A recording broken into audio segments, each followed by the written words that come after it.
G'day, legends, and welcome to the Celtic Down Under Podcast. I'm your host, Jared, and joining me tonight are Sean and John. How you doing, John? I'm good. I'm doing good.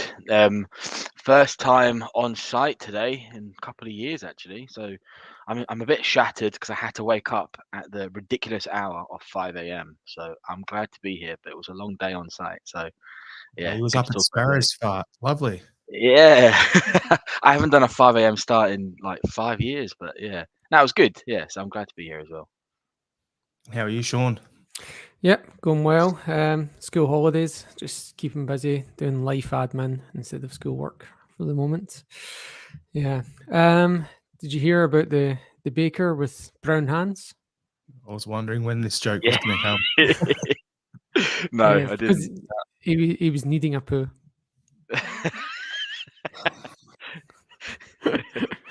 Oh, I wish I knew He it did. was a boo one. Not that one.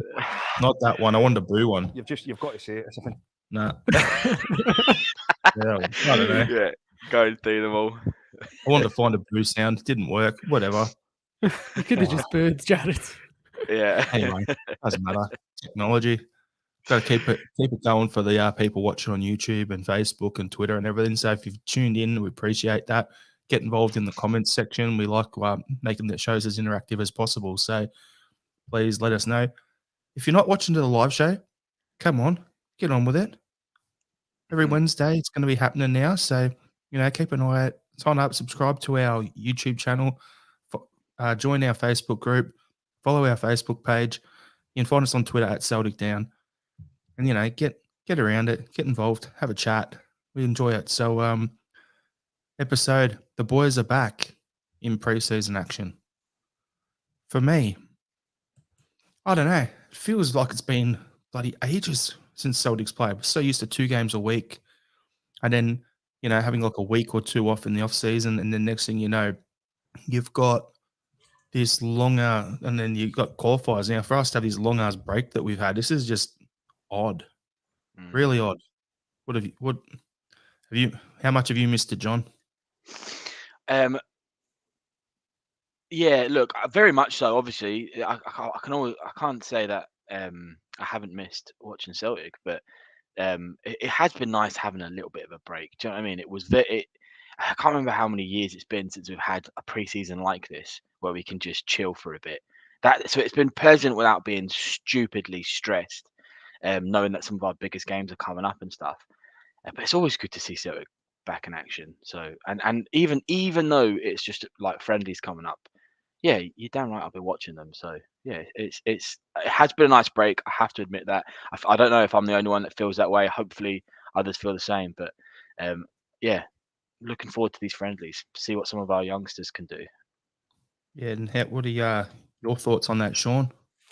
Yeah, much the same. I don't know. Time's just been flying by, really, for me. So it doesn't really.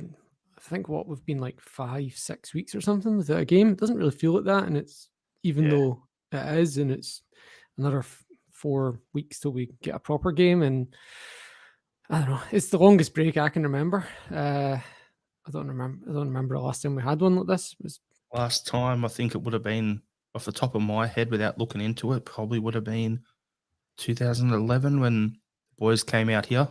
That's probably the last time I think we've had this big a break that I can remember. Every other season, even with Rogers, we had to go through qualifiers. With Lenny either side of it, qualifiers. With Ronnie, qualifiers. Last season, we had a stupid amount of qualifiers to go through. So I just can't remember it. And yeah, it's not just only good for us though. As you said, John, it's good to get a break, but at the same time, it's good for the players to actually get a break. Like, you look at a guy like Kelmack, who's been playing 50, 60 games a season year on year for the last half a decade. Yeah. In club games and internationals, I'm sure he would have, even though he was in the national camp here and there, I'm sure he would have enjoyed getting a few weeks off. So yeah, it's been different, but time to get It's back also into it. it's not an exaggeration to say that's ridiculous, the amount of games that Cal Mac's been playing. If you look at KT's sort of career trajectory, if you like, at Arsenal, most Arsenal fans say, yes, this boy has talent. I love it when he plays, but Christ, he's always injured. Celtic did that to him. All right, he might have had a predisposition with his bone, whatever. It doesn't really matter. But KT played 60 games a season because we had to, and I don't know how someone hasn't happened to Calmac either.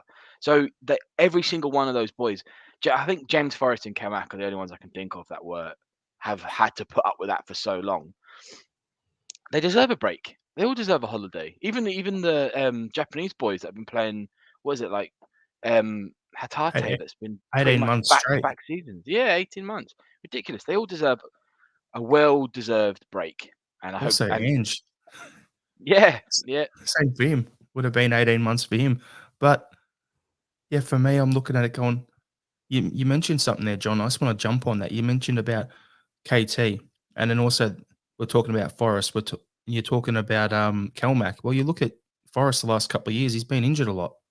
yeah. You look at Calmac, he's at that age where, if things don't change, he could potentially be getting injured or his career could prematurely end. We don't want that. So I think it's actually good in a way that we've got squad depth, we've got options where we can rotate. And as we've spoken about numerous times in the last couple of years on this podcast, it's about getting a squad where you've got 2 at every position. And then we don't have to play Calmac so many games. If we had a decent left back when Tierney was at the club, he wouldn't have had to play 60-odd games a season. So it's good that we've got a bit of a squad going on and we're starting to strengthen from a position of power where we are at the moment. And we'll discuss transfers and everything a bit later on in the episode. But for me, I think that's a key part of it. We're actually got a guy who's come in, and the sports science guy that come in as well. It's like, no, you need a squad. You need players. I'd like to get your thoughts on that, Sean. Yeah, I mean, I'm not going to disagree with you in any way. Like it's particularly after the season we've just had with all the hamstrings that we're pinging in November, December. It's pretty obvious we need to have these forward players playing 60 minutes, then 30 minutes, 60, 30, 60, 30. Do you know what I mean? Like that's going to be the way that we're doing it this season. The only dilemma really is going to be who plays in Europe and who plays domestic starts, I should say. But it's a good problem to have, Absolutely. So with the preseason game today, first of all, are you guys planning on watching it? And second of all, what are you hoping to see? For me, I'll go first to just let you have a bit of a ponder there. I'm not going to watch it live because it's stupid o'clock over here, but Same. I'll watch the replay. What I'm hoping to see is I want to see guys like I think Segrist will get 45 minutes, Hart will get 45 minutes, or even Toby could get a run out, and Hart may not even play this one. And then I want to see some of the other guys, like I want to see Bernabé hit the field. I want to see guys like Bose and Lawwell. I want to see some of those guys in the team. I want to see what Rocco Varda's doing because he's over there training as well. Last preseason, we had guys like Owen Moffat who were around the scenes. We had Dane Murray who was around it, and we got to look at them early on. I want to see who those guys are in the first team environment who are potentially making that step and going to be the first guys to make this Colts to senior team pathway happen. I don't actually know which of the B team players are at the camp. I don't actually know. I didn't check. So yeah, we're talking about Bosun Lawwell and Dane Murray. That'd be good to see. Oluwayemi, but I don't know if you don't even know if they're there.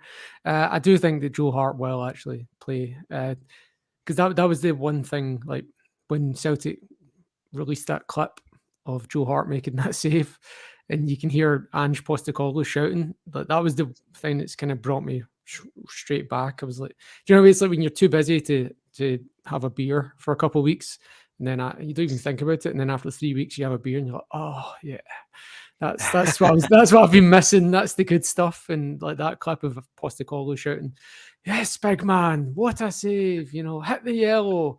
It's like, oh yeah, it's back. Oh God, I missed that. Yeah. But yeah, I don't know. I don't know who's there. So, but yeah, I'm not going to watch it live, but I will catch it tomorrow. I'm the exact same. I checked what time it was. I'm always really bad at like the time difference and stuff. It always, and daylight saving and all that. It always does my nutting. But I think it's like 2:30 in the morning here in Brisbane. Nah, I'm dedicated, but not that dedicated. Yeah. I'll definitely watch it on the replay. I'd like to see, some of the lads we've been discussing, 100% want to see all that stuff. I need to see Celtic again. It's been too long. So, yeah, I'd like to see some of the youngsters get a shout. I don't know if the new left back Barnaby, if that's how you say it, right? I don't know if he'll get a run out straight away, but I'd like to see him during the preseason, and I imagine he would get some starts during the preseason. Be mad if he didn't, but I think I'd like to see people like Dane Murray get a go, because as much as Welsh is there, Julian supposedly is there. Julian's away the second he gets another offer. Like, I don't know if anyone's there's no doubt in my mind. He was away, and then something's happened. He's probably still not 100% fit, which is probably why he's spat the dummy at Celtic. And he'll get, second he gets another offer and it goes away through, he's off. So I'd like to see Murray get a proper good go. Apart from that, to be honest, it's people like Mikey Johnson that I think need to play all of the preseason games and just get a good run at it, to be honest. But that's the type of players. Maybe Ideguchi as well. I think he's probably, some of his comments about frustration and stuff, I think is really fair with his injuries and stuff, I think. And just not getting a chance to be in the team and stuff. So I'd like to see him play as many of the pre-seasons as possible. Really get a good look at him as well, because I don't think we really did see what he was capable of. Those are the types of players, I think, for me. Well, sure. I found the guys who are over there at the moment from the B team from last season who have travelled. So Bosun Lawwell's there, Josh Deddy's there, old mate Ando's there, Matthew Anderson's there, Ben Summers is there, Owen Moffat, Rocco Vada, and then Toby Oluwayemi is there, and Johnny Kenny are there, but they're technically classed as first team squad members. So there's a few names for you there.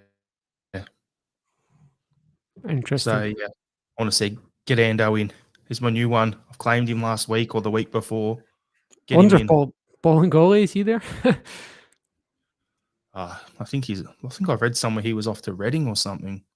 Yeah, I heard that. Yeah. So we'll kick on then. So John's off, probably going for a piss or something. If anyone's watching, he's just disappeared. So we'll see what the go is there. But I just want to touch on the home kit launch. Now, I know there's some listeners who'll comment, I don't care about the kit. I care about the crest on it, or I care about Celtic. I don't care what the players are wearing, that sort of thing, right? I get that. I understand it. The reason we're discussing this is because there's been quite a backlash. I've seen in some parts of the Celtic Twitterverse. Other parts, it's been okay. Like, there's people who like it. So the home kit, those who haven't seen it, it's green hoops on the white, as usual, green, white hoops. Green has a pattern through it, and the Adidas stripes are in silver. And I didn't like them when I saw it, and then I saw the Celtic advertising it as it's silverware, and for me, I'm like, that is punderful. Okay, I can get on board with that, because at least they dropped a good dad joke or a good pun there about the silver stripes. Now, the thing that annoys me the most about the kit is that the star above our crest is silver. Should always be a gold star. I don't care what color the stripes are on the top. That's the one thing that annoys me about it, but that's pissy. I'd probably still buy the top, to be honest with you. What's your thoughts on it, Sean? I think the star has been all kinds of colours in the past. I think we had it black at some point as well, just to go with whatever the trim is. I'm just going off what happens over in like the Asian conference, right? So yeah, for those over in Scotland, UK, those Ireland, that sort of thing. Over here, we've got Western Sydney Wanderers, who've won the equivalent of the Champions League. They won the Asian Champions League. They have a gold star above their logo. Mm-hmm. Every other team has stars above them, or want to do that, they have to be in plain white, or just plain white, or the club, the color, the alternate color of the top. So Melbourne Victory, navy blue, so it's in white. If you're at Melbourne City, it'll either be sky blue or it'll be white. That sort of thing, right? If you want to put something up for titles, you want it, whatever. So it's gold for winning the Champions League. If you win the second tier, you get a silver star. And that's the difference. That's why, to me, I don't like it, because there's a specific classification, and clubs can only have a gold star on their top if they've won that league. Right. Okay.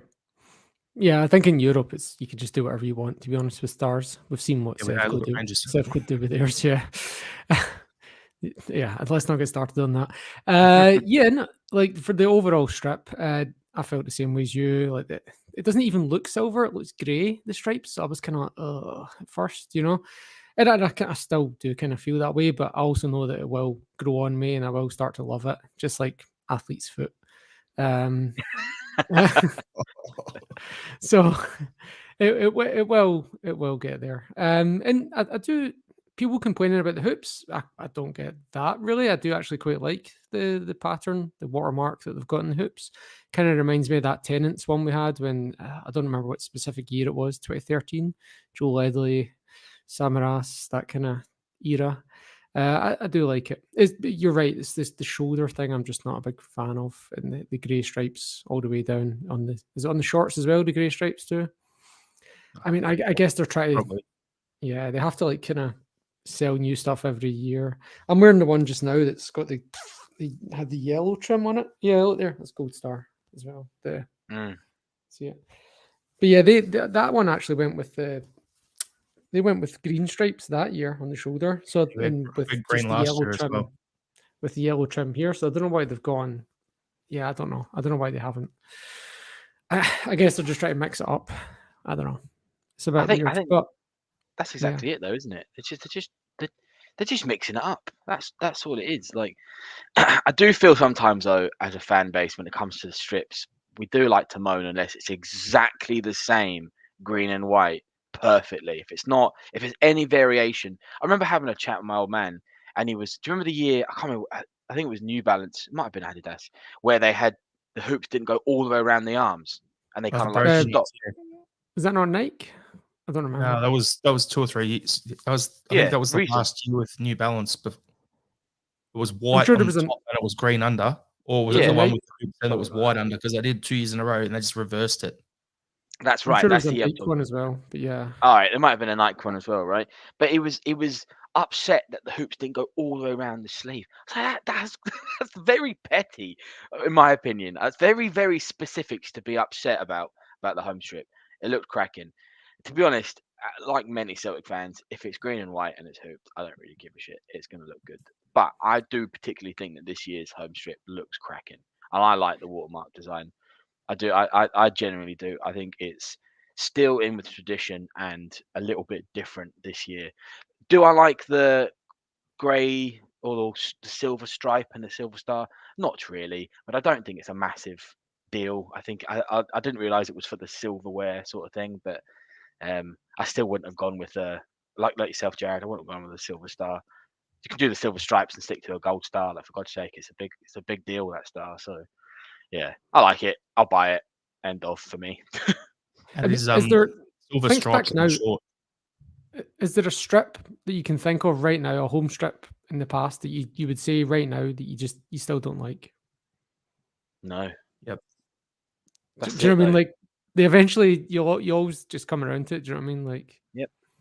Especially if the team starts being successful wearing it, you're like, oh yeah, that strip, yeah. Exactly. That becomes exactly. It becomes infamous.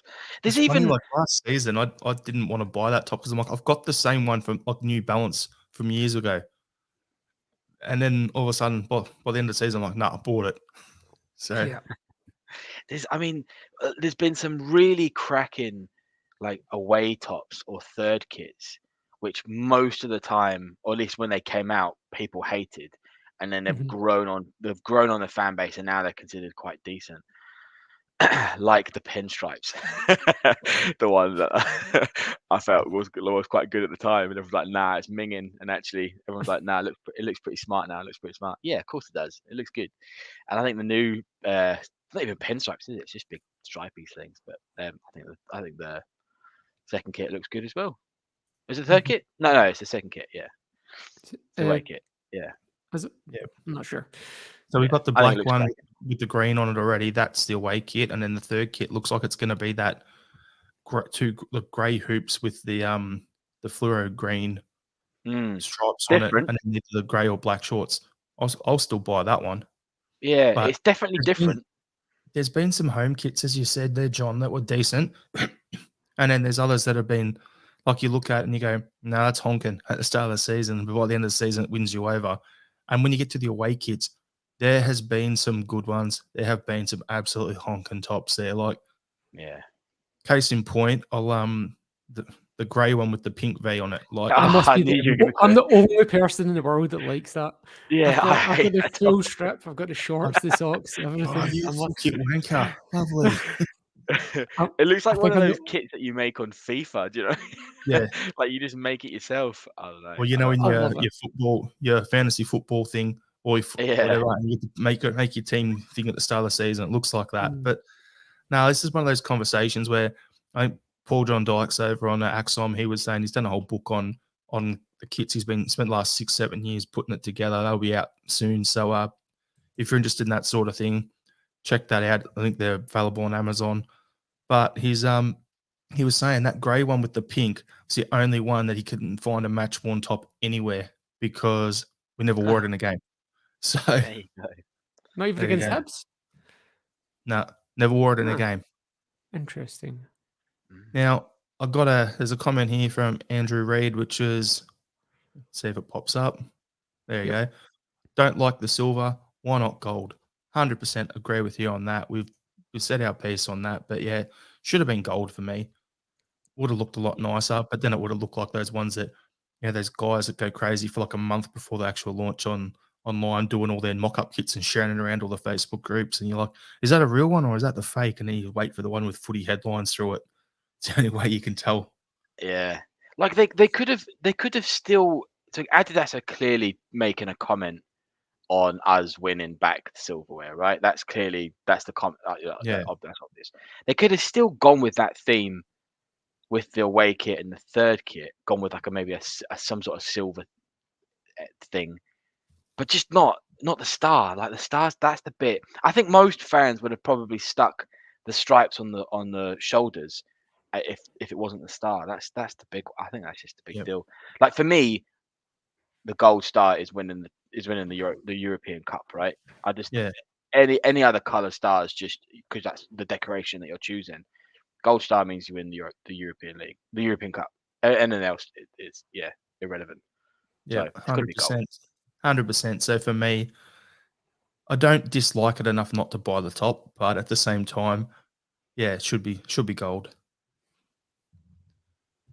So Agreed. we'll crack on to some transfer news, but before we do that, I'm just going to bring up this comment from when it decides to wake up. Dermot Celtic Rabbitoh. The good old Bunnies fan. There you go. Hail. Looking forward to seeing the boys tomorrow morning.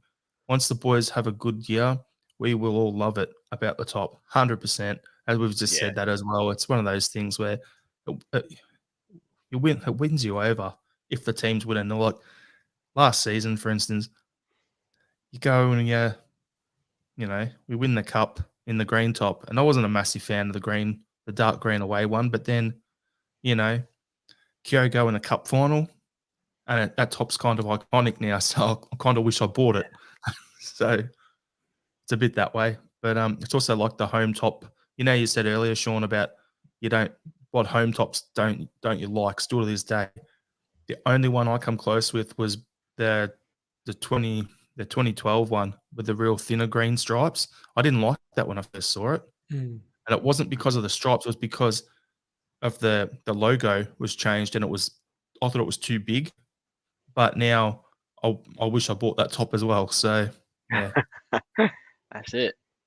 because of the old Barcelona game. But we'll crack on to the transfer stuff quickly. We'll go through. So last week's podcast, we were talking about signing Ko Itakura, him going to Borussia Mönchengladbach, and then there was breaking news on Twitter from all the journos saying the move fell apart.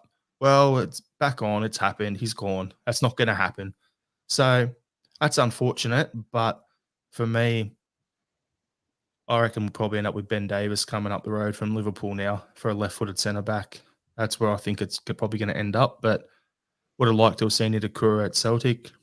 You live, you learn, off you go. Any thoughts on that, boys, before we jump on to the next one? Nah, just agreed. Yeah, I don't know about that boy from Liverpool though. Surely he's burnt his bridges. But there you go. gaffer, mate. Different director of football or whatever you want to call it. Don't really see it's too much of a big deal, to be honest with you. Anyway. Yeah, sure. Okay. That's fair enough. I might disagree there slightly, but now I was shitty at the time when it happened. Don't get me wrong, but I think that move failing like that is the sort of thing that could have humbled the guy. So I'm hoping it humbled him and it makes him actually realize, oh, I could have been playing for the last 2 years and becoming a legend the way Cameron Carter-Vickers has. But now I've got to go up there, tail between my leg and relaunch my career and make it happen. Dermot in the comments, yeah, Ben Davis didn't want to come before. Yep. yeah. Well, I hope it's different. But, if Ange wants to sign him, he will. If he doesn't, then it's not going to happen. Who am I to comment on? I'm just speculating here. Yeah, for sure. Yeah, look, if he does come, right, it is one of those things where coming to Celtic has its pressures anyway. And especially this season with us now going in the Champions League and stuff. He would come with an added pressure of the entire fan base would be scrutinising him now because, last minute swerve and he's gone down to Liverpool and done nothing. I don't necessarily blame him. That paycheck going down to Liverpool, of course you're going to do that, right? But yeah, I don't know. He would have to be very good. He would have to do a bit of a Boyata in many ways, where I was thinking of someone else, John. I was thinking of Albion Yeti. You know how he said he didn't want to come, and then Lenny got on the phone and talked him into coming, and then he's done nothing. So I kind of which one are we going to get? Are we going to get the Boyata sort where he comes up here and changes his tune and wins us over, or does he come up here and doing a Yeti and wins on crazy money? You have to take a bit of a pay cut if he's going to come up here from Liverpool, but I'm not too fast, to be honest with you. If he wants to come and Ange wants him, great. If he doesn't, we'll find someone else. Yeah, we'll probably end up with some name that's not even been mentioned. It's completely out of nowhere. Like Alexandro Bernabe. Where the hell did that come from? Yeah. And now we're all buzzing. Yeah, absolutely. Yeah. So we got Karamoko leaving, going to Brest. I think that one I find really odd, to be honest with you. Not that he's going to Brest, which is a mid-table League One club. For me, I think the time just didn't match up with him because I would have loved to have seen him come through, make the grade at Celtic, and I thought there was a player in there. But last year, what hurt him was his injury in pre-season. The year before that, it was, we're going for the 10. We were never going to, be blooding the youngster in the year going into the 10. And I also think that's what hurt him. Pretty much, that's what I mean with the timing. When he's breaking in the first team, it's year 8, year 9, and going for the 10. And then he gets injured the year after. I think that's where his timing was bad. If he was coming in now, look at a guy like Abata last year coming in at similar age, maybe a year older, and hitting the ground running. So I think that's what hurt Karamoko more than anything at Celtic. Wish him all the best. And hopefully we get a nice little sell-on from it. Even though I know it's a free transfer, so we'll probably just get the development fee in the future, won't we? Officially, yeah, but they might negotiate the development fee. It might, Celtic could potentially waive it and just say, give us 10%. We did that with Aaron Hickey at Hearts. Yeah. Let's hope we've done something like that. Yeah. Yeah. I get Dembele is one of those ones for me. I hope it's not bitterness. I hope I'm being fair here, but I just get the suspicion that he might not get to the heights that he was expected to get at. And I think that's probably because of everything you're saying, Jared. And it's just the hurdles have been too high for him at those stages in his career and stuff early on. But I just don't think he's going to get to this, amazing wonder kid status that we all at one point hoped he was going to get to. So hopefully, for him, I hope I'm wrong. Obviously, I hope he goes on and does great things. But I just get a suspicion that he might not get to the height that he'll expect. But wish him the best of luck. Obviously. So Sean touched on it earlier. Bernabe signed, sealed, delivered. First Argentinian Celt ever. 5-year deal for him. And then Jota, I was a little shocked. It was a 5-year deal for him as well. What a great bit of news. Both of them happy as with that. I think that basically means you look at our left side of the field now. We've got Maeda there. We've got Taylor. We've got Bay. We've got Jota who can play out left as well. So realistically, you look at it, there's 4 quality players for 2 positions. That's what we meant early on in the pod where I was saying you want 2 for every position. Great. That side's sorted. Right side's pretty much sorted. For me, it's now about defensive midfield, left centre back. That's my view on it. Sean, what's your thoughts on those 2 signings, and what do you think's the next priority in terms of signing for the club? Yeah, I mean, whether you believe James Forrest is going to be a viable first team player or not is really what hinges on whether you think we're sorted or not in the wings. I'm not even counting him in my rotation. I'm going starting Jota out right because Maeda's out left, and then you've got Abada. Yeah, so your 4 wingers then are Abada, Maeda, Jota, and Forrest, because you need to have 2 for every position. So it just depends whether you think Forrest is viable or not to say that those positions are covered now. I'm okay with it for now. And in terms of the length of the deals, some places it was reported as 4 years, some it was reported as 5, which to me just means that it's 4+1, which we usually have something like that with players, or 3+1. But yeah, these guys are, I would assume, 4 years with the option of a 5th to protect their transfer fee, that sort of thing. So yeah, good, great, brilliant. We spent a fair chunk of money, so hopefully these guys are worth it. Benfica are keeping 30% of any profit, I think. Is that right? It's something like that, yeah. Yeah, it's on the profit, not of the total. When Jota was in full swing, like September, October last year, when he won Player of the Month back to back, like I was saying to my friend that's an Inter Milan fan, like, here, this guy would do a job for you. Do you know what I mean? Like, so he does when he's flying, he looks like he is that kind of player. He looks like a 25 million pound playing for one of those teams in Serie A or Bundesliga or some mid-table team in England sort of player. So he should be leaving us for a healthy profit in 2 years. And I gather that Benfica were a bit shitty about the fact that they'd agreed a clause that done them out of money. They reckon they could have got double that if they'd not done that. And then that kind of reminds of what we did with Jack Hendry, where we had that very low fee agreed. And luckily, Jota didn't gouge us for any kind of, I don't know what we're paying him, but hopefully he's not flipped us like Jack Hendry did with his Belgian team, you know? Yeah, absolutely. And I think on the last pod that I was on, at least, that when we were speaking about why hasn't Jota signed yet and stuff, and we speculated that it might have been that he was asking for heaps of money, which he has every right to do. It gets as much as value that he's worth. But clearly that's not the case, if the rumours are to believe. He just wanted a holiday. That's it. He just wanted to wait until he'd finished his holiday to sign. That's a decent kid, isn't it? Just the brass balls on him to do that. Yeah. Just wanted to get his hole. The sun. yeah. His little American tour and stuff. Yeah, I'm buzzing about both of those. Obviously, Barnaby is a bit of a unknown factor for me, at least. But everything that I'm listening to and reading about people who are far more knowledgeable about football than I am, seem to think he's going to be amazing. He's supposedly not necessarily going to be the absolute defensive, cream of the crop, but attacking, he's going to be unparalleled. He might as well be another winger, sort of thing. Is this the one where they're using the old trope for the cultured left foot, isn't it? Like, yeah, no footballer has ever had a cultured right foot. It's just always cultured left foots. Yeah.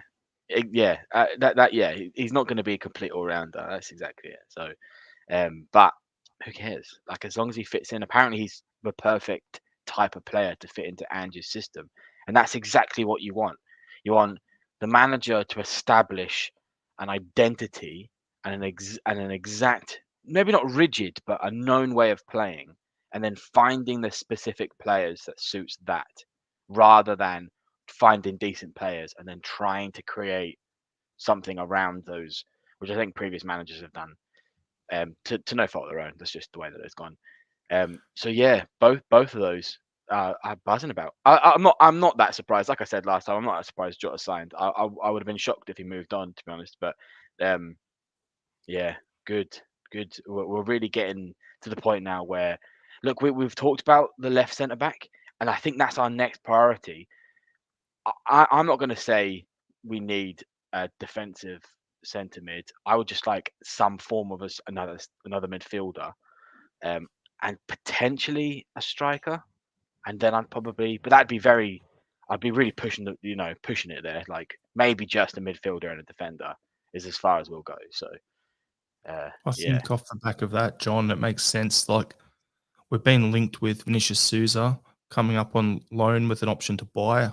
So get back into the same sort of thing we've just done with Jota and with Carter Vickers. Try before you buy sort of thing, which would make sense because he's your defensive midfielder, which would actually be pretty handy for us, I reckon, because then we can allow Calmac to push further forward in Europe, that sort of thing. So that's great. But yeah, talking about strikers, I don't think we're going to see any movement on the striker, bringing in another one until we've got people out. So until a Yeti's gone, Bolingoli's gone, Sorrow's gone, Julian's gone. We need another centre back, but I think it's not going to really happen until Julian's gone. We need another striker, won't happen until a Yeti's gone. Left back, we've got plenty of options, so Bolingoli can go now. Because you've also got the two guys we've discussed in Taylor and Bernabé, but you've also got Juranovic who can jump over there on a pinch if you need him as well. So you've got enough coverage at left back. So Bolingoli can go. Sorrow's not going to get a foot in this team. Like you look at it and go, who are your defensive midfield options at the moment? You've got Calmac, you've got McCarthy, you've got Itaguchi. Then if you bring in Souza, you've got him. So that means Sorrow would be a fifth stringer. Yeah, nah, Sorrow's done. Sorrow's definitely done. I don't know if you guys saw. This was just something I read just before we jumped on. Do you think we're being a little bit not spoilt, but we're getting into sort of luxury territory here? Supposedly, Ange is the most backed manager in Celtic's history. He's spent 40 million since he started, and that's more than Martin O'Neill his entire tenure. Yeah, I read that, but my thoughts on that is it says the most backed, but it's a good sign. It makes sense, but you look at how threadbare our squad was last year. You look at the overall net spend for the club in Ange's time there, and we still are in a profit at the moment. Yeah. So we may have backed him crazily, as everyone's saying, but we're still in a net profit since Ange has been at the club. So it's all well and good to say, oh, he's the most backed, but we brought in more than that. At the same time, transfer market at the moment is just insane. Like the prices are where they're at now. A £3 million player now is someone 3 or 4 years ago you would have got for £1 million. Yeah. A £10 million player is someone you would have got for $5 million 3 or 4 or 5 years ago. So the market is just inflated. So the whole thing where, he's the most backed, he's even beaten Martin O'Neill. Yeah, but if you got what Martin O'Neill spent and then you inflate it to the current market, that's a good point. You're not getting a John Hartson for less than 20 million. And you paid 6 for him. You're not getting a Chris Sutton for less than 20. You paid 6 for him. You're not getting a my least favorite guy. The who's the Israeli midfielder we had again? I've mentally blanked him out back then. Kyle? You're Buton? No. The first one. Yeah, Kyle. The one who was at West Ham. Berkovic. Berkovic. You're not getting a Berkovic for 5.4 million or whatever it was. Now, you're getting a Berkovic for 15 million. Yeah, when you even higher than that. Yeah, if you think about the equivalent player that West Ham would have sold recently, like Dimitri Payet, he went to France for like 25 million. Do you know what I mean? Like he'd be kind of levels with Berkovic in relative terms. Okay, Calvin Phillips, there you go. He's just gone for 45 million to Man City. Yeah. There's your similar sort of player, in my opinion, to Berkovic was before he came up to us. Silly money down there, isn't it? It's Stupid crazy. money. So where people go, oh, Ange is the most backed manager. Yeah, but inflate those other ones up to now, and he's actually not. And he's also in a net profit. So I just think it's, people just trying to say Ange is a checkbook manager and he's buying results. Oh, he's definitely not a chance. Yeah, no way. Because you're absolutely right. We had to build the team. We had no team before he came in, so we had to buy it. And not to mention as well, it's a complete wipe your face with the amount of money that we're getting from the Champions League. So I don't think the board are that particularly bothered. Like if he spends 40 million and we get 40 million, so do you know what I mean? Like, does it really matter? Like we still need to build up. We calculated also losses, if you like. we also released a statement a couple of weeks ago to the stock exchange saying we're expecting like above, like well above. I can't remember the words to use for. Yeah, like our money, our incomes, whatever would be much higher than expected. They said like significantly higher than expected. I'm not sure why they would release that statement. To me, that kind of lets opposition teams know you can put a markup on the player or whatever. But to me, that means we're going to be over £100 million, which has only happened once before. The only reason, Sean, is because of the end of financial year. Yeah, but and the even then, like shareholders, they have to announce something twice a year. It's the only thing I can think of anyway. But end of financial years for UK is December, January. So it's, I don't know, like there'll be interim accounts, right? Is that right? Yeah. Yeah, because June, July is the interim accounts usually. I'm not an accountant. I was just thinking the only thing I could think of. Excitement, pure excitement. It's buzzing. That's what they're doing. Or maybe it's just a shot across the bout, the mob across the city who are having a fire sale, trying to get some money for some players in their last year of their deal, still thinking they're going to get 25 million plus for Morelos when they'll be lucky to get 7 for him because he's got a year left on his deal. So they're going through the same thing we went through with Edouard and Aya last season and Christie, but they're going through that and they're thinking, oh, we're going to get a heap of cash, but then we're going, oh, you're struggling for cents on the dollar over there, and we're cashed up to the gills over here.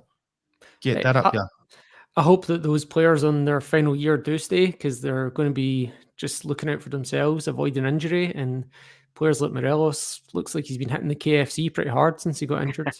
But yeah, I hope they stay because they're going to pull out challenges and crap like that. Do you know what I mean? Like if they're not, you know what I mean? I know they still have to find a club to go to and stuff, but they're also going to be looking after their own interests rather than the clubs.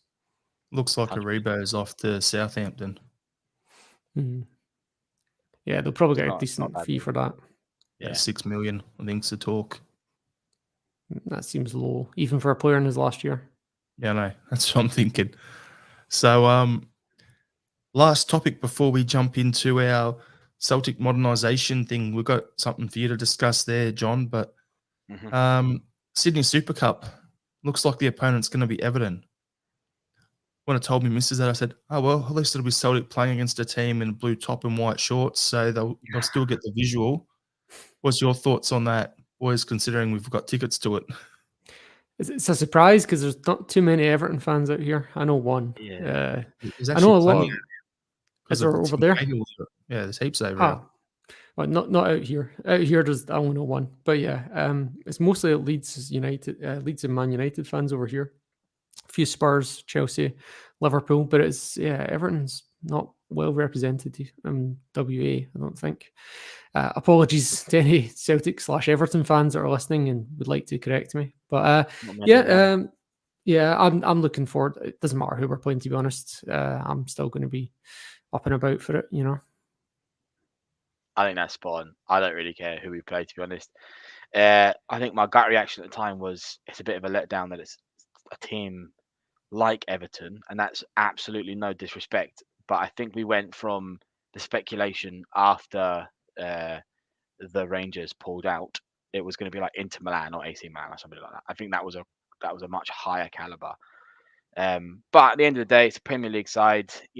there's even if they're a sort of a mid to bottom table Premier League side, still a Premier League side, so it will get a bit of a buzz on this side of the world and stuff. So yeah, and it'll just be nice to see Celtic in Australia. So I'm not really caring who it is. For me, it's one of those weird ones that if you had Inter Milan or AC Milan, you're basically going to be playing their reserve team because how many players are internationals at those clubs who are going to be off at the World Cup? Heaps.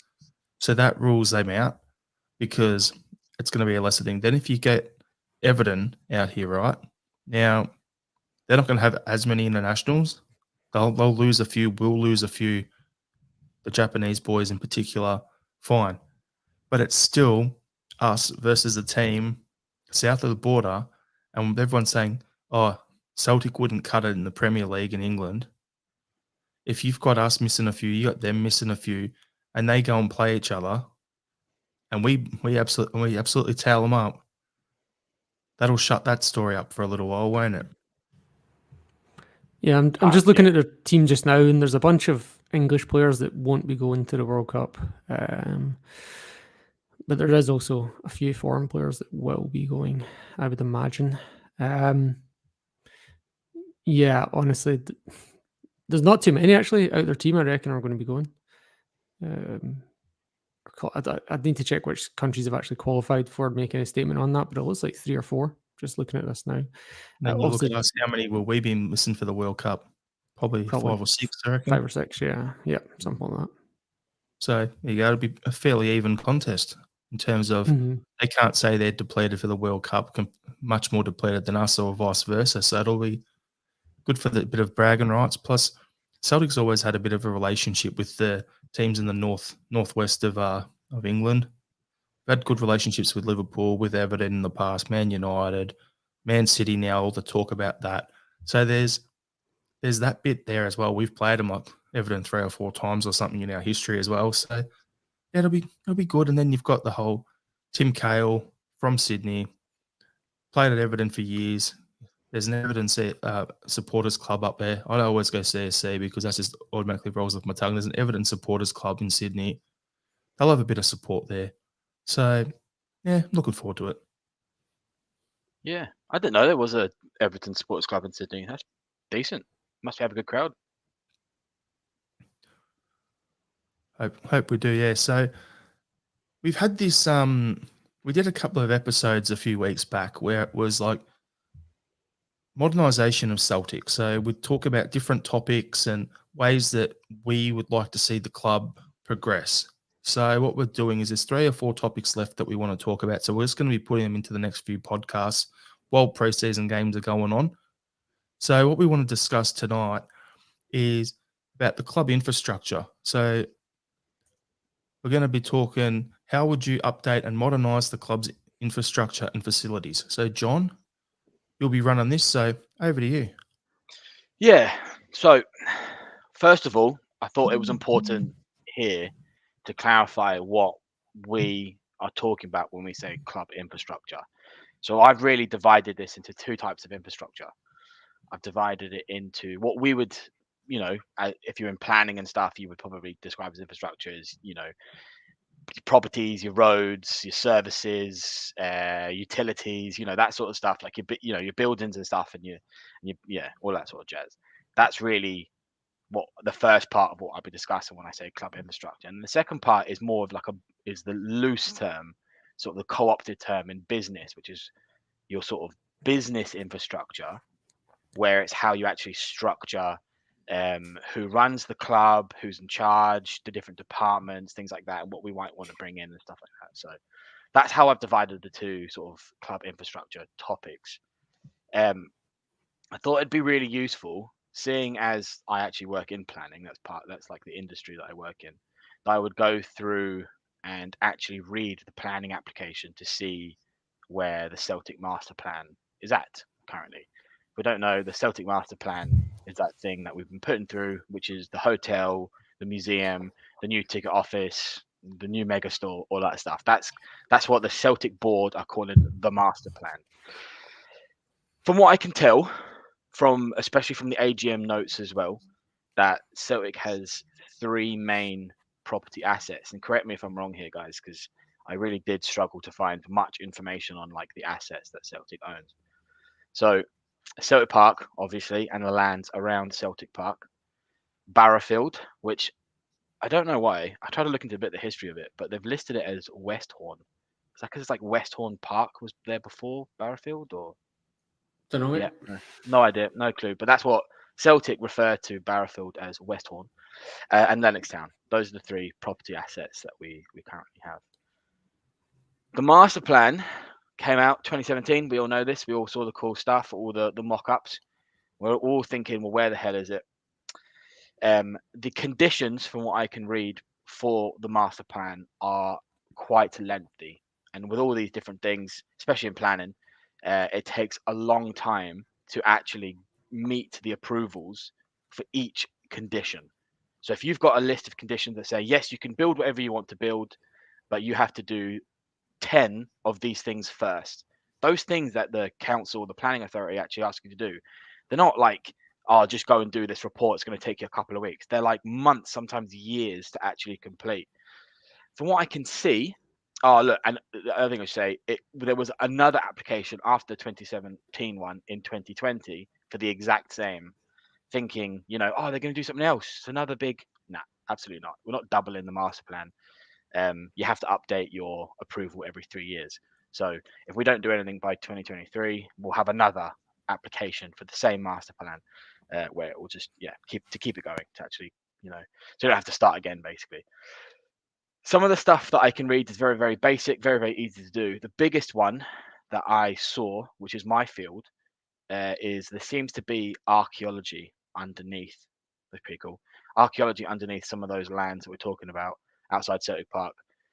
The only thing I can see nearby that potentially might be archaeological is the railroad tunnels for Parkhead Station. Might run somewhere near there, or there might be some infrastructure involved with that, some old infrastructure. So that can take easily 6 months to clear before we actually do anything. I'm probably going through all of like working out where the exact archaeology is and stuff just now. So look, there's other things as well, with like MOD stuff apparently, and heaps of conditions, land contamination. These things take ages. I'm not surprised something on this scale, especially near something as large as Celtic Park, is taking ages. I wouldn't be surprised if something didn't start next year, maybe 2024. Something starts, but maybe that's wishful thinking. Who knows? So that's a little bit of the update of the master plan. I think it's starting to happen. These things take time. I wouldn't be too worried. I don't think it's anything to do with money. I personally think that Celtic will take a loan against its property assets to actually build the master plan. So I don't think it's going to be a case of, well, we're skint because of COVID or blah blah blah. I just don't think it's going to happen.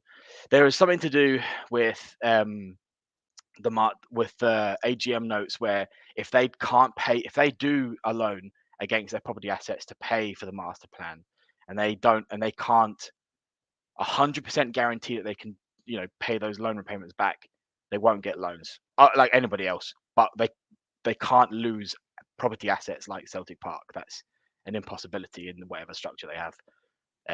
So that might be another reason why they might not be able to finance all of this stuff. So Celtic Park, that's a very quick rundown of the master plan. Just jump in here for a second, John. There's a comment here I wanted to bring up on the screen. So Daniel Mack has gone, council kept rejecting it because they wanted the museum and hotel to be separate. I've heard that as well. Yes, 100%. That is the thing. There was that's one of the conditions I wanted to talk about, or I was discussing previously. I didn't think it was necessarily worth bogging into exact details, but effectively it's not necessarily the museum. It's more to do with the museum that's connected, because the museum will be our second floor, from what I can see. Second floor. The bottom floor, it will be the mega store, right? And for whatever reason, the local regulations in the east end of Glasgow says that a shop can only be a certain amount of square meters, like the floor space. And they're saying, well, your proposed plans for your store is going to be 10 times that size or twice the size, whatever it is. So no, rejected. But the point is the floor plan is exactly in relation to the rest of the building. It's impossible to split up into smaller parts. It's that's like one of the only things that they're putting through. So the application has been approved. What you're discussing is a condition of that. So they're trying to work out whether that's even possible to change. Celtic obviously, no, that's impossible to change. It's not going to happen. Negotiations, these things happen. These things take time. So other things could continue without that one approval, one condition being approved, and it just hasn't happened yet. So that might be something to do with the delay. I don't see it's going to be necessarily a massive problem though. So apart from that, that's just, I thought it'd be good to talk about future infrastructure, but current infrastructure. Celtic Park is currently, this is something I've been thinking about previously. Celtic Park is currently considered still, I think it's all fair, a modern stadium, but it is not classed as a Category 4/5-star stadium. It used to be called 5-star, it's now called Category 4.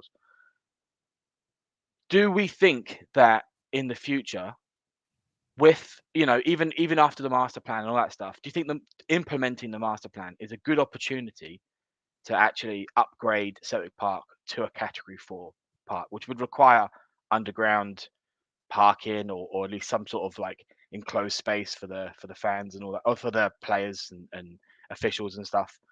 Do we think that we can actually get to that point? That's my question. I heard that there was an issue in the past because when they did the Lisbon Lions stand, they had to fill a lot of issues under the stadium. And to get to your Category 5 or whatever, you need to have like an underground or undercover bus spot for team buses. And that's the issue. That's why they didn't do up the main stand back then. But I'm sure, engineering and all that's changed now, so you could do it all outside the stadium sort of thing. You could build up and, put a tunnel or something in somewhere. But yeah, something needs to be done. I wouldn't mind it, but at the same time, if you upgraded the stadium, updid the main stand, that'd be great. Gets you a chance to get all those people in the seats. But most home games, when it's apparently a sellout, there's about 2,000 or 3,000 empty seats anyway. Well, we'll definitely get on to the internals. But what do you think, Sean? Do you think it's worth to increase potential revenue streams? Do you think it's worth increasing to a Category 4 stadium? I think we're pretty limited in what we can do while we're still on the same site on Kerrydale Street. We had to get like all kinds of special permissions to have the north stand hanging over the cemetery as it is at the moment, and we've seen the kind of problems with the foot traffic crammed into that space already. So if we start increasing the numbers of people, if nothing, like before you even start talking about anything else, then that's going to be an issue. I think I'd mentioned recently that it might be worth exploring Cambuslang or whatever we were talking about. I'd rather not go to Cambuslang, but there's got to be some empty patch of land somewhere that might be more suitable for having a broader development. If we do want to go down that road, rather than really trying to, I really don't think it's viable to get to that level where we are just now. Yeah. Look, I unless we had an awful lot of money at our disposal, and or we could have a lot of leverage to get loans, I have to agree. I think it's going to be extremely difficult to ever get to the above that category of where we're at. From what I can see from I think it's UEFA categories. I think our only real hurdle is this. They say undercover. I think most Category 4s are underground, where it has to be an undercover channel for the officials and players and stuff to leave buses and accommodation straight to the stadium. So that's really going to be our massive problem, at least for that category upgrade. Is it possible to do it at the same time as the master plan? Probably. I just don't think we've got enough money to do that. I think it's not an infinite amount of funds. So yeah, worth discussing, because obviously got an idea for you. They could do what they've done at the Accor Stadium in Sydney, which is, because of the way it was built, there's a training centre off nearby, which is New South Wales Rugby League holds that, right? And they own that. So what they did was they've set up a tunnel from that under the walkway where everyone walks into the stadium. So if we're going to build the new hotel and there's an undercover drop-off thing there for officials and the teams and that, if the buses go into there and there's an underground tunnel into the stadium, that could potentially be a workaround, but I don't know if UEFA would like that. Yeah, look, the exact details of what UEFA are referring to when they say undercover, I can't really work out because everything that UEFA are releasing just says undercover, blah blah blah blah blah. But something like that, I think might pip it. But it might be a case of Celtic have looked into this extensively, and the reason why they haven't is because it's just not feasible and it's never going to happen. So we might not be able to hold, big Champions League games and stuff like that, or finals, or what I mean. But there's still potentials of holding other events at Celtic Park that aren't exactly to do with football and all that stuff. So just because we've got heaps of stuff, we'll just keep churning through heaps of stuff. So next, infrastructure. I really want to focus on Celtic Park for the time being and the actual infrastructure of Celtic Park. The externals of the stadium. All right. So I think at the moment, Celtic Park looks okay. It looks modern-ish. I personally think give it 8 to 10 years, it's going to look very dated. It's going to be like one of those. It's going to be somewhere, like 1970s stuff where it's very utilitarian and doesn't look great and really needs updating. I think Celtic Park runs a risk of getting into that territory in the near future. So do we do anything now? Do we do it? Do we wait later on and do it in the future? Do we try and do cheap stuff? Do we just try and upgrade the cladding? Obviously, don't know if you guys have seen this, but we're currently updating all the murals outside Celtic Park, so there'll be changes of some of that. Obviously, the Paradise is going to stay, but maybe some of the people and stuff are going to get updated and all that stuff. Do we just update the entire outside? Do we do everything? And I've written here, cast your minds back to the Baku Stadium, which I thought looked incredible. When the Europa League final a couple of years ago, it was whatever stadium that Olympica or whatever it was incredible looking on the outside. Could we do something as easily as update the cladding outside and add some fancy LEDs and stuff? Would you guys think? Yeah, that'd be cool. Yeah, I think my main concern is the area to the west is an absolute I don't know, wasteland or whatever you want to call it, a concrete wasteland over there. That's the biggest eyesore when you go, because the Celtic Way looks amazing now, but then just to the west of it, just kind of behind the store and off to the side of the west stand, it's it just looks grim as hell. And that's the kind of area that would be more, cool, get the LEDs, that'd be great, but I think that's something that needs to be done first. Yeah, absolutely. So that's the location of Celtic's master plan. There's all that dead bogging, big potholes, absolutely nothing, just not even packed down asphalt.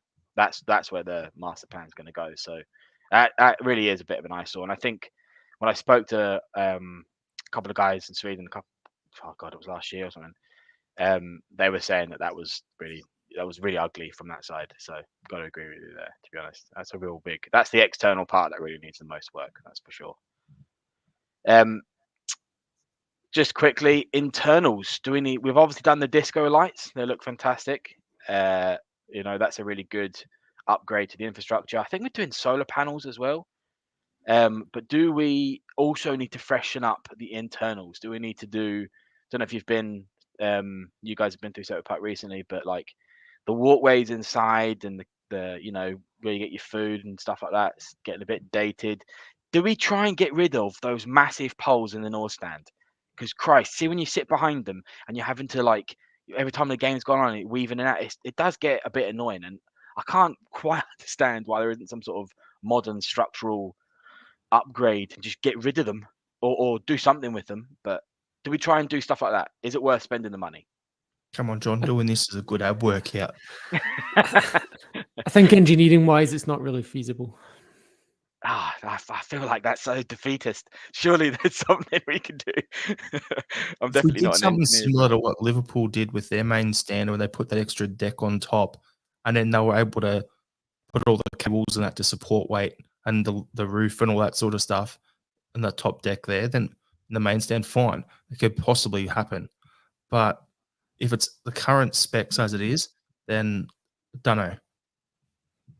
Yeah, I would love it if they did something, but I feel like Sean's probably right, and it's just We've got some shocking comments here from Edward Wire was. Got to bring him up. Dermot needs to sell some shares to the Middle East men. And then we've also got let Citigroup work their magic, turn a blind eye to human rights. Come on, mate. You're better than that. yeah. Yeah. We'll leave that there. I just thought the shocking I had to. We got I like Strange this- the Doctor as well has got a comment where what's the Yeah, very cost good benefit point. analysis on simply redecorating the exterior? What we need are income generating facilities surrounding Celtic Park first, hotel, bars, food, museums, stuff like that. 100%. Well, We've discussed it previously about like if you could like at the MCG over here, you've got bars at the outside of the stadium. So if they had sort of that sort of stuff outside the stadium as well, then that's something to bring cash in. yeah. I think it as well. There always is, especially with redevelopment and like and updating places. There is always going to be a negative as like the cost benefit and all that stuff. But it'll get to a point where we'll leave it and we'll leave it and we'll leave it, and then it'll be so expensive to update when we need to do a lot to it. And the reason why you want to do a lot to it is because you want to try and entice people who aren't Celtic fans. Celtic fans will turn up in the ugliest park. It doesn't really matter. They'll go into like any arena as long as it's called Celtic Park and they get to watch Celtic. It doesn't matter for them. You want to try and entice people who aren't Celtic fans to come to watch games and outside of match days, things like that. But then you also want to be able to rent Celtic Park out to, other events and stuff like that, which we'll talk about later on. But that's the idea behind me talking about updating the everything really. But we'll talk about that later. So Sorry, just seen the comment there. Sorry, yeah. Well, there's a good point there. But anyway, yeah, you can do it. It's not impossible. But so the last thing I want to talk about is what we've all discussed before, which is a massive revenue increase. Which is, do we go for that extra stand above the main stand? Do we do it? There's a lot of talk, or at least I've had lots of talks with people where it's impossible because blah blah blah blah blah. One of the things is that everyone talks about that it's heritage listed. Yes, it is heritage listed. It's considered a mid-century building of importance. So was the school. Yeah, it's not impossible to build upon heritage. It's not impossible. In fact, that's literally my job. That's what we do consistently. You just have to do extra steps. It's a little bit more expensive and it's a little bit more timely, but it's 100% possible. One of the things, and increase the amount of seats, increase the amount of season tickets, you increase the amount of all of that stuff, ticket sales, you become a bigger stadium. It's self-explanatory, right? Do we go with something a little bit different though? And I love this, but can you guys think of that Valencia stand, the wall? Do you know what I'm talking about? Yeah. Yeah. Think of the Dortmund one where it's just all safe standing. Wouldn't that be amazing if we did something like that where it's very, very distinctive and different? You couldn't do that though, because that's the stand that would have corporate in it. So there's a talk already though, Sean. There's already talk though of the boys group getting their own standing section as well. So you'll have Green Brigade and the boys. So what you want to do is if you're going to say if you build an extra stand, an extra tier, you bring 20,000 more seats in, so you get up to 80,000, then you're going to have that standing section. You put that down in another corner at the bottom, and then people who are down there, they can go up to the top or whatever, and you work around it. Like there's options. You're not going to put it in a new stand. Do you think we would as Celtic fans, ignore anybody else, we would completely fill a new stand? Not in successful seasons, yeah. So do you think it's worth it to do, despite maybe not completely filling, but even if you added, I don't know, an extra 8,000 seats and you only filled half of it regularly, that would still be worth it, right? That would still be a benefit. Well, the waiting list for the season books at the moment is currently about 6,000, 7,000 people. So if you put 20,000 seats in and bring it up to 80, as we've touched on, because that's one of the plans, then it's a third full. Then it's a matter of how do you fill the remainder? Yeah, you might do luxury seats or something We've like that. currently got 51 or 53,000 season ticket holders. You bring in those extra 6,000, that brings you up to 60. Then you put in, say, 5,000 away fans or whatever. There's 15,000 seats still there that need to be filled. So it's going to be a whole lot of empty seats. But for people like me, that I'd love it because getting a ticket would make me so much easier. I get on a plane, fly over there. Last thing I want to do is go all the way out of Scotland and then not be able to get tickets for a game. So if that was there, it'd make it a lot easier for, the tourists ones, as people say. Which there's plenty of, and they don't have to be, there's still Celtic fans that are tourists or tourists that are Celtic fans. Yeah, absolutely. I think it's worth it, and I think it's achievable, and I think it'd be good to do something a bit different as well. Something like what we've discussed, not necessarily just your bog standard stand, walking up the Celtic way and looking at something that's distinctive and different. I think that'd be great. I think it'd be But good anyway, to give the Kano guys more seats. yeah, exactly. All of that stuff. You could do all that stuff. So that I think there's a real. I think out of anything, that should probably be after the master plan, because Celtic have got an intent of updating Celtic Park. So after the master plan, maybe do something like that. But anyway, so that Celtic Park, I think it clearly needs some rejigging after a master plan is finished, just to get back up to that sort of modern great stadium. It kind of is still that anyway, but maybe take it a bit further. So outside of Celtic Park, upgrades to the other infrastructure, upgrades to the other heritage, to the other assets. Apologies, to the other assets. So Barrowfields, we all heard this, that Barrowfields is getting a major rejig. It's going to be an absolute fantastic modern stadium, basically. Well, a modern facility. So we're going to have a new grandstand. We're going to have a new food hall. We're going to have underground. We're going to have under roof. I was trying to think of the word there. Under roof. All under one roof. 3G, yeah, all under one roof. All that stuff. That's been approved. So Glasgow City Council approved everything like that. At the moment we've approved some of it, but not all of it. So what's currently been approved is the gym, office, first aid room, reception. But the indoor, that's what I was trying to think of, indoor training facility. New change rooms and stuff as well is what's been approved at the moment. Yeah. Well, that hasn't been approved. Oh, okay. Yeah, that is really the sticker at the moment. So the proposal went through in 2019, and that part still hasn't been approved. So if it gets approved and if it gets built, it would be Scotland's largest indoor football arena, which I think is a really good message of intent from the Celtic board. They're spending money, and this is something that as Celtic fans we really talk about the board as if they're absolute evils a lot of the time, and we could talk about that later on as well when we talk about business infrastructure. But they are spending a lot of money behind the scenes, not just in the football team. And on teams, Barrowfield, when completed, will be used by the women's first team and the B team mostly. So the first team will use it when weather is shite, which is going to be a lot. Let's be honest, up at Lennoxtown. But it'll be mostly for the women and mostly for the B team. And what's really crucial, I think, is there'll be grass fields for the B team, which I think's, or at least from what I can read. So that's going to be major, from getting that AND system going up from the B team and getting used to grass and then going into the first team. That's a major stepping stone if you're going from 3G or Astro into grass.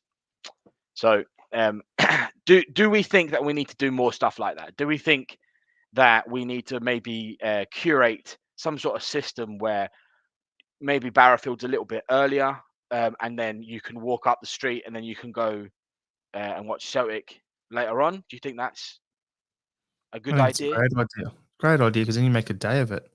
Like, I know if I was over there, I'd be like, okay, I've got a couple of options. It's safe Celtic's kicking off at 3 p.m. or whatever, or 3:30, and the women or the Colts are kicking off at midday. I'll be like, all right, let's go to the Colts game or the women's game, watch that. I'll be over by 2 o'clock. I've got an hour to get down the road to Celtic Park and into my seat. That's achievable. Done deal. Make a day of it. See 2 games. That's it. That's it. And especially if when the grandstand gets built at Barrowfield, like it will actually feel like a stadium rather than just stand at the side of the Take. pitch, which is also absolutely fine. But it will feel more like a curated experience. And Yeah. then the reason why this is important, right, is because you get revenue streams outside of just match day experiences going to watch Celtic.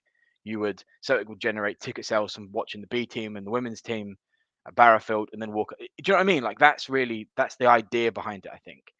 Um, and I think doing stuff like this is the intent behind it is to become that European powerhouse in youth development again, and I think that's also evident with Ange's new system of the B team and stuff. But what else do you think, Jared, we would need to do from the youth, and specifically as far as like facilities, right? That's the idea, facilities at Barrowfield and stuff like that. What else do you think we need to be considered like as good at youth development as say like our Ajax or teams such as that? What else do you think we need to do? It's tough to say because it's only year 2 of the Colts. So Yeah. because the reserve league disappeared and there's been nothing for so long in that space, it's kind of hard to say because we don't, as I said earlier, it's about seeing with the guys who are in Austria with the first team now, who's going to be the first guy to walk that pathway from the Colts into the first team. We need someone to do that first. So then once that's available and that's happened, then we know how big is the jump from Colts level to the first team bench to the first team squad and which players look likely to go and do that. So I think what you're saying about Barrowfield, yes, it does need an update because Lennox Town, it still is good, but it's at the point where it's not a full-size indoor field if it's Hmm. snowing. So you need that full-size indoor training facility that we can use in Barrowfield because Lennox Town's good. Let's get another good facility there in Barrowfield. We've got options either or.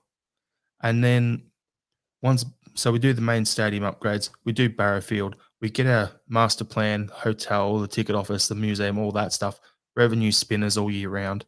I know I'll go over there, I'll stay at the hotel right at the stadium. Happy Yep. days. It's easy to do. And then once that's all done and you've update that, then you can go and update your Lennox Town some more. But it's a matter of Well, getting all the Colts, getting all the youth academy teams coming through playing and training a certain way so those players can progress. yeah, 100%. So connecting those 2 points, Jared, right? I think a major way of upgrading Barrowfields to an extent, and also the development of the B team is nailing down sports science, nailing it, really, really trying to get the world experts. And this is just something I've been thinking about, and that has implications across all of Celtic's infrastructure, and I mean both business and actual um, tangible infrastructure. So and I believe that needs to be up at Lennox Town. So we'll go on to Lennox Town for just now, right? So I've done all these little history stuff, but so I'll just quickly go into Lennox Town. Open 2007, training facilities. I've written this down. Training facilities is what a player sees 80% of their time at the club. Completely made up that statistic. I don't know if it's 80%, but Sounds legit though. yeah. What I mean, what I'm trying to say here is really playing the games. Obviously, that's what we see, but a player is going to spend most of their time on the training pitch. So your training facilities need to be top notch to really have a decent impression of the club and stuff. Heaps of upgrades since its construction. It's been estimated of something around about 15 million since it was built that we've spent upgrading it, not building it, upgrading it. And at least that's what the reports are sort of saying. What I think, so really, Lennox Town at this point is a very, very high standard of a modern training facility, right? There's no two ways around that. It just is. It's had a lot of work done to it. What I think takes it from where it is to the next level and has the implications of improving the B team and the women's team and the first team. And so, like I said, is having some sort of sports excellence centre. And I had a little look, and we could talk about this, Jared, but an example of that would be in the Australian context, Deakin University has a centre of sports excellence.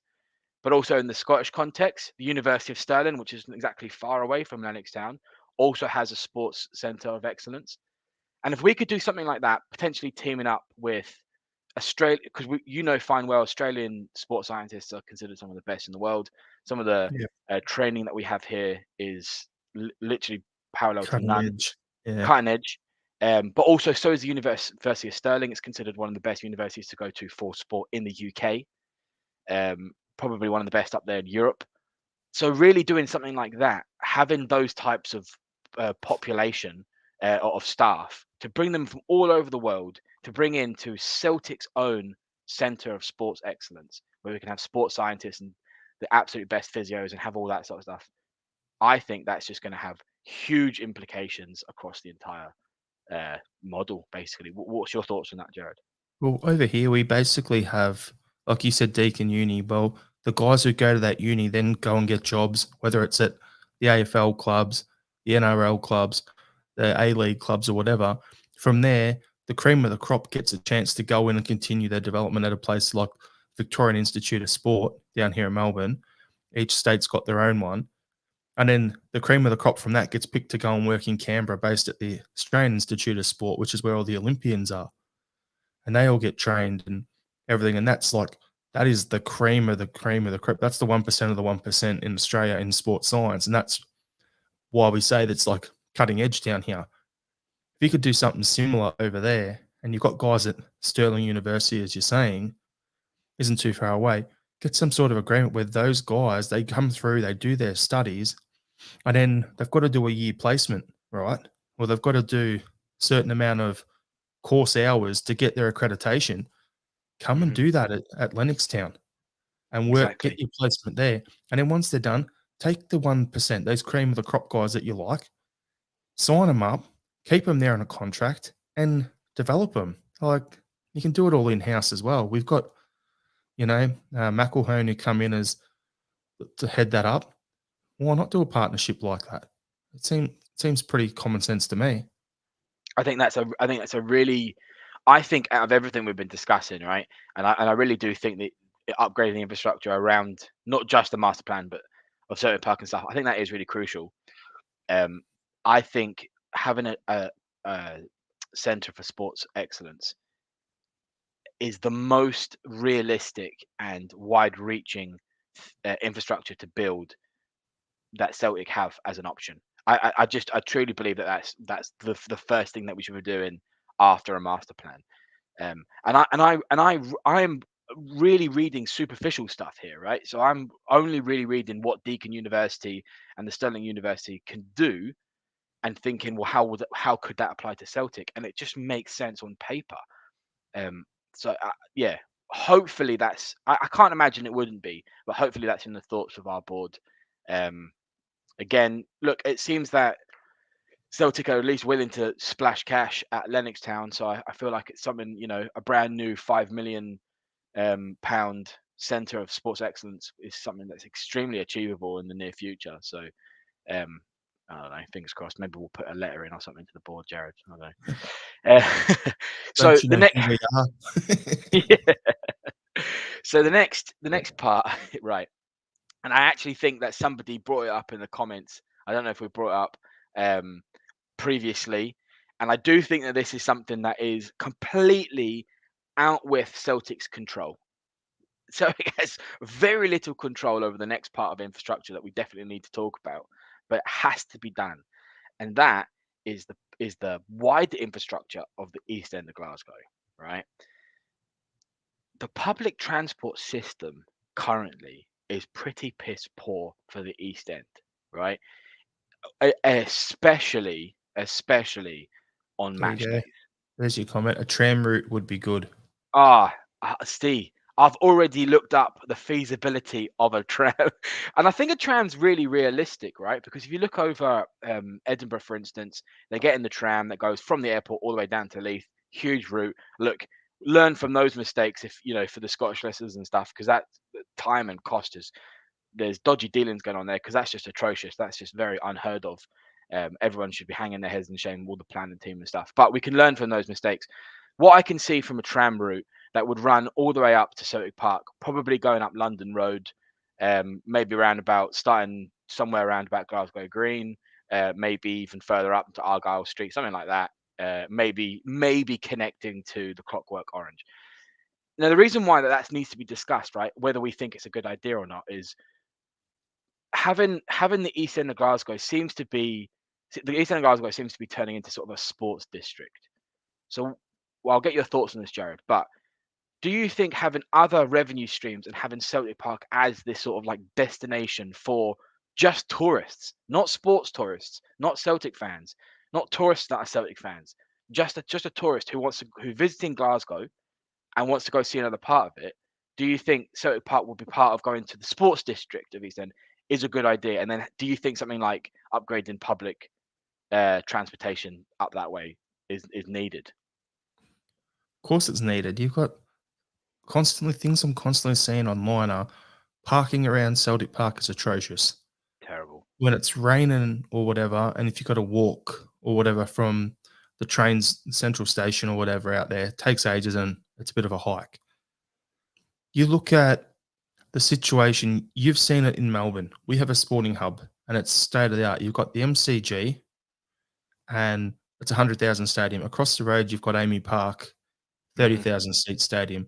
Across the road from that, there's Collingwood's AFL Training Centre, which is the old Olympic swimming pool from the 1956 Olympics, which they've repurposed.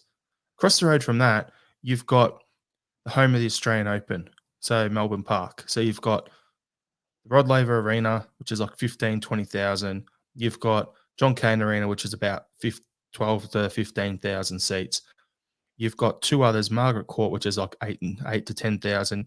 You've got another stadium which has been built, which is about a 5,000 one. And then you've got 20 or so tennis courts there. So you've got this big facility. In the middle of the MCG and the tennis centre, massive train lines running right through. Along those train lines, there's also tram running alongside that as well, next to the tennis. It runs from Flinders Street Station in town all the way out. So that sort of facilities and public transport makes it easier. Like, it's so easy to get to multiple venues, and you can have, like, if every one of those things is going on is full.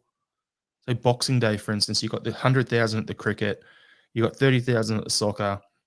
You got there's always concerts and stuff on with 20, 30,000 people. So you could have like coming up on 150, 200,000 people, and there's enough parking in town. There's enough trains. There's enough trams. Everyone can get in and out pretty easy, and it's not a far walk. So you got to have multiple ways for people to get to and from the games. If you had a sporting hub, great, with lots of facilities and stuff around, and that in turn, you put the infrastructure in. To use the Field of Dreams baseball analogy, build it and they will come. If you've got facilities and ways for people to get around, people will go and look at it. Yeah, that's exactly how I feel, right? And again, this is something that I think Celtic maybe could petition for, maybe even supply some funding for, but it's so out of their control.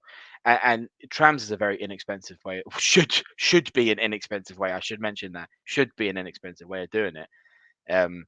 But look at the current public transport outside when you're leaving a match, so outside of tourism stuff, leaving a match, is you've got the 2 train stations, you got buses, nightmare. You got maybe taxis if you have a pint in the Kerrydale bar afterwards, or you're walking. That's your options.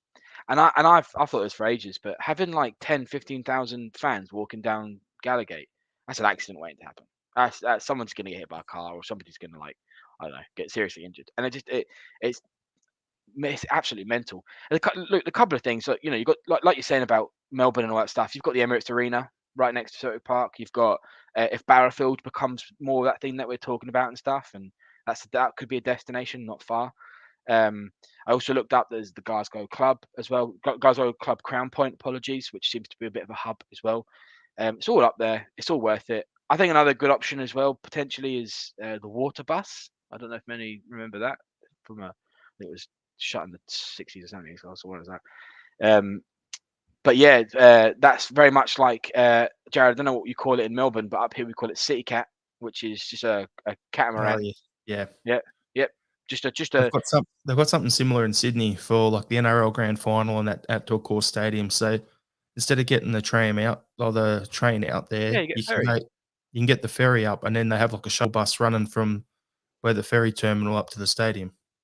Well, the Clyde's not far from Celtic Park. Like that would be a little bit of a walk, but not substantial. And that's just another public transport route, right, to get into the East End. Like I don't know, there's heaps of stuff that they need to do there. Like I say, very much outside of Celtic's control, but something else that Celtic could potentially assist in that would increase other revenue streams that are outside of just ticket sales and revenue in that way. So bit long-winded, so apologies there, but there's a lot to talk about, and I do think some of those are pipe dreams, some of those are very feasible. So it has a lot on their plate. I totally understand that. And I think step one out of all of that is the master plan. We're still waiting for that to even start. So the next part of infrastructure, and it's kind of brief here, so because there's not much to really talk about, which is business infrastructure and how we want the club to operate. So just to quickly go around how it currently operates, we currently have Celtic's run by a board. We have the CEO and the CFO, the chairman. They are all the executives on the board, right? They're the staff, if you like. They're the appointed people. Then you have the non-executives. The non-executives are the owners of the club. And I think that's really important to bring up, because I think a lot of us talk about sacking the board. It's impossible to sack the non-executives of the Celtic board. They own the club, or at least they are representatives of the investment companies that own the club. So Dermot Desmond is obviously one of the non-executives. I think there's a total of 4 or 5. Most of those other ones are represented by somebody appointed by an investment company, right? You're never sacking those people ever. They're not going anywhere. They really make the decisions. The CEO, CFO, the chairman, people like that, they just do the running of the stuff. They're like the business people, right? So the ones that are making the decisions are the owners. So look, and then you have all the other stuff. And obviously underneath that, you have your head scouts or your head of recruitment and the assistant manager, all that sort of very self-explanatory underneath the board. So knowing that, do we need to change that structure slightly? Look, well, first of all, I'll ask you that, Jared. Do we need to do you think we need to change that structure? Sometimes, yes. Sometimes, be careful what you wish for. That's the easiest way I can sum it up. Like, I'm not a fan of the board. I'm not apologist for them or anything like that. Some things that I'm one of those people. There's some things that they do. I'm like, that shit. Come on, get them out. Get someone else in. But there's other things that they do where you're like, yeah, cool, no worries. You just don't want to. I just don't want us to be one of those clubs where it's like constantly railing, like, let's make change, and suddenly things go well and everyone forgets about it. Like, for me, we've got to be trying to find a better way to improve the board and the situation with the fans and everything, whether that's to get a fan representative on the board or whether that's something like that. But then there's so many different groups talking about what they want to do and getting, buying shares and donating funds so they can buy shares for us all and that. Mm-hmm. And I don't know. I can't see it changing, but yeah, it's one of those. It's a weird one. Well, we'll talk about. I tell you what. Let's bring up the point that you made. Right, better representation of the fans. Now, obviously, when we think about that, I think of the German model, where it's fan owned. The clubs are all fan owned, right? And the way I imagine that works, although I didn't do extensive research into this, would be you would have some sort of trust or some sort of representation of all of the fan ownership, and they'd be a member of the board. do we think maybe having a half in, half out, a sort of like a half German model, where instead of maybe fan ownership, because that's an impossibility, even through Celtic Trust, the fans are never going to own Celtic, as much as the Celtic Trust might say, the Celtic Trust is there to facilitate the possibility that Celtic fans will one day own Celtic. Never going to happen, because that would require the current owners to sell their shares to Celtic fans. Why would they do that? Do we think, though, that maybe having a designated executive, not a non-executive, but an executive member on the board that is fan representative? Well, there's a comment here from Strange Love the Doctor, which I think sums up what you've just asked. The German model is something I like, but the fan on the board thing, no, I'm not into it. So for me, I like the 50+1 that they do in Germany, like you're saying. So you get 50% of all shares plus one share. So Yeah, the fans have the overall and they can get rid of the board. But as you said, it's not going to happen. Doesn't matter how deep we dig into our pockets to get the funds so Celtic Trust can buy those shares so they can get it. It's not going to happen. You had Dermot Desmond talking about, it's about family and he wants his son Ross to take over from him or something like that when he leaves the board. So he's already thinking like that sort of thing. I can't really see it happening in terms of, fans and the Celtic Trust doing it, getting enough funds raised to get on there. But at the same time, I like the German model. Fan on the board, I mentioned it earlier because that's the only possible compromise I could see at the moment on how we could to have do a it. voice. Yeah, But then how do we identify and pick who that one fan is? Does exactly. it have to be, is it, a leader of the Green Brigade? Is it, so, no, I'm just, Can you no, imagine that? no, I'm throwing ideas here, John. I'm saying Yeah, you can have people talking or be like, oh, we should get the Green Brigade people, get their capo in, or get someone in there. There are people saying, no, it should be us long-term fans that have been on the record for years, who have been Yeah. season book holders for years. Other people be like, it should be someone who's a businessman who runs their own business and understands that side of it, who's also a Celtic fan, blah, blah, blah. And there's a whole range of things.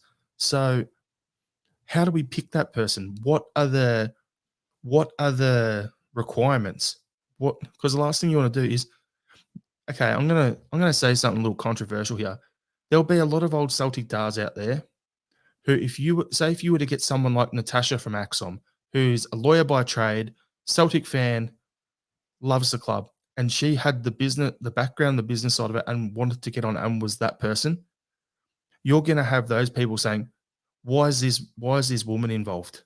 Yeah. I You're don't think gonna that's that So you'll controversial. have I don't that. think we're still there. You'll have other people saying, like we said all the time with Axon, like if Paul John Dykes goes on the on BBC or Sky or whatever for an interview, he doesn't speak for me. And then you get all the disgraceful comments and that online.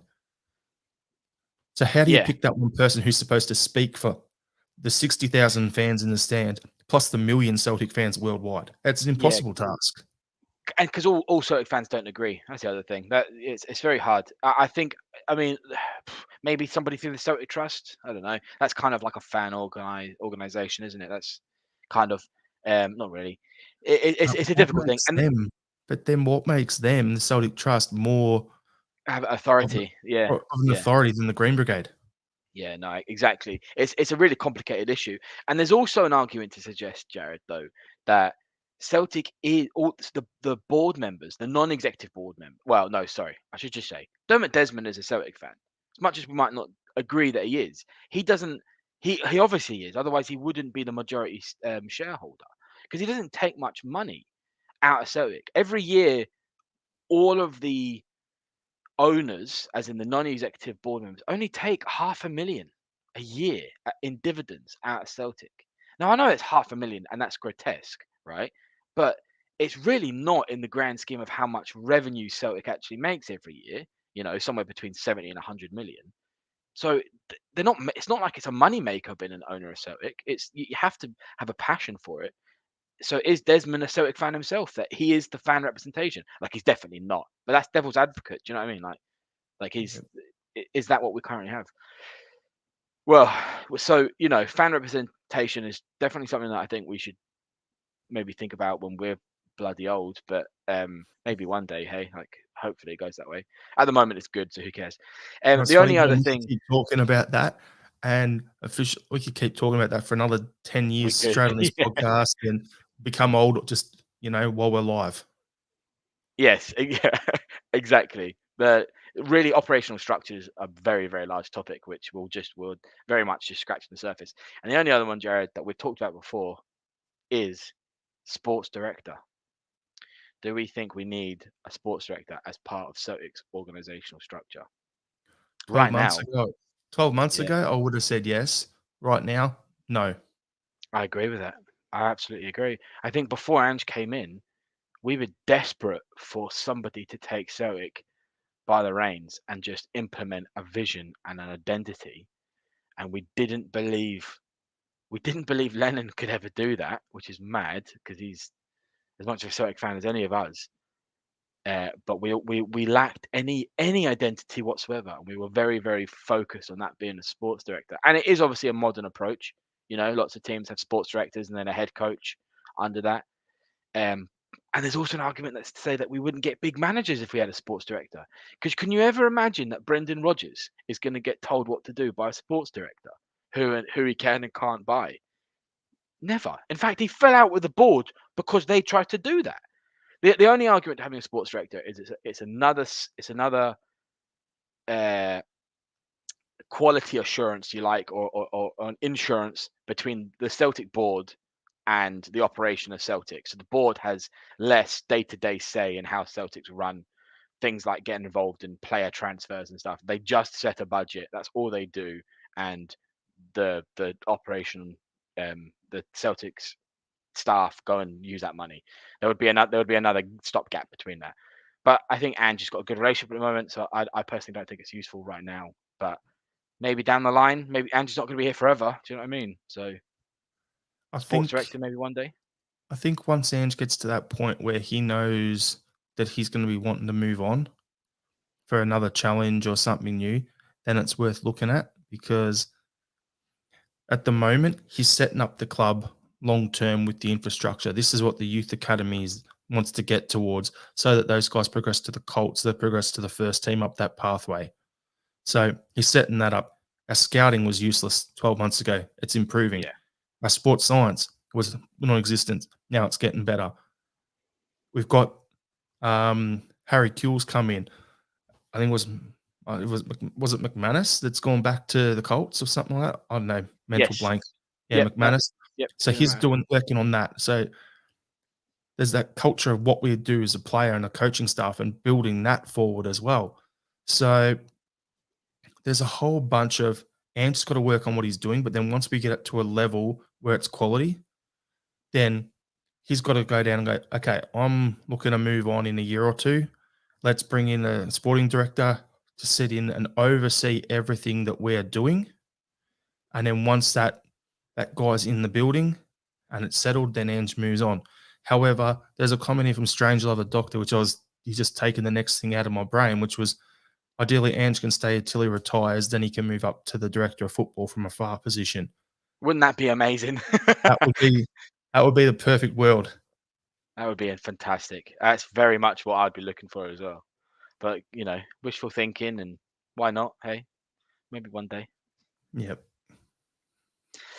All right. Well, look, that is everything that I have got on club infrastructure. It's an awful lot. So thank you everyone for, I guess, hanging in there. And I guess so Jared, go ahead. We've had probably the most people sticking around over the hour mark, live on our podcast in a while, and we'll get off of here quick enough so you can jump on over to Axom and watch them in 10 minutes time live as well. So we're not going to keep everyone. So got anything else you want to add, John, before we wrap the podcast up? No, that's everything. Are we doing our final thoughts?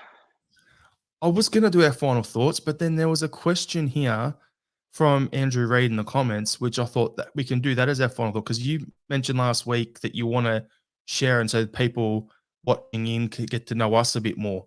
So yes, Andrew has asked us a question here, off topic, lads. What AFL, NRL teams do you follow, and also for State of Origin, which is rugby league? So Fair enough. you want to I'll go do first, that. John? Yes.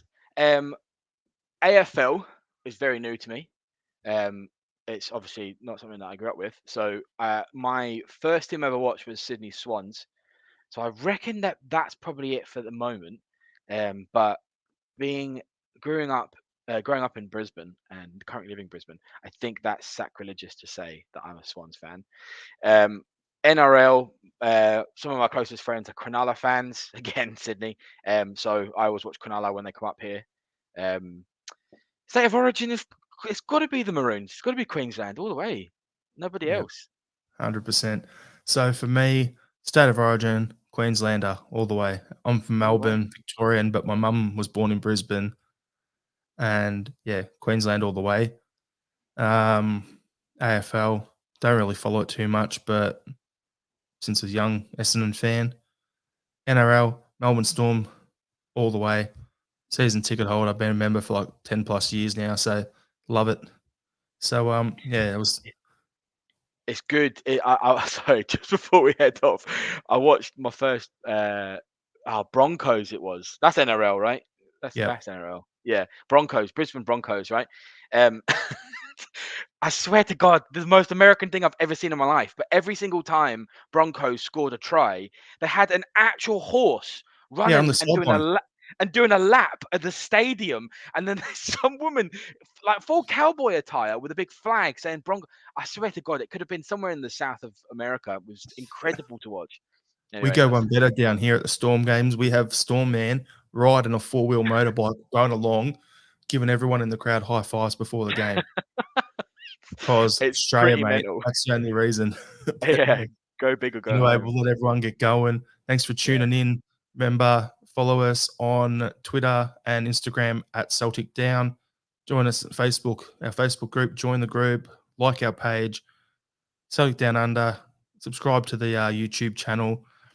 Hit the notification bell as well. So, every Wednesday when we go live, you'll get notified and you'll be able to tune in and join the comments. Everyone who got involved today in the comments, we appreciate all of that. Other than that, thanks for this, John. Appreciate it. Had a good chat, and hail, hail. No worries. Hail, hail.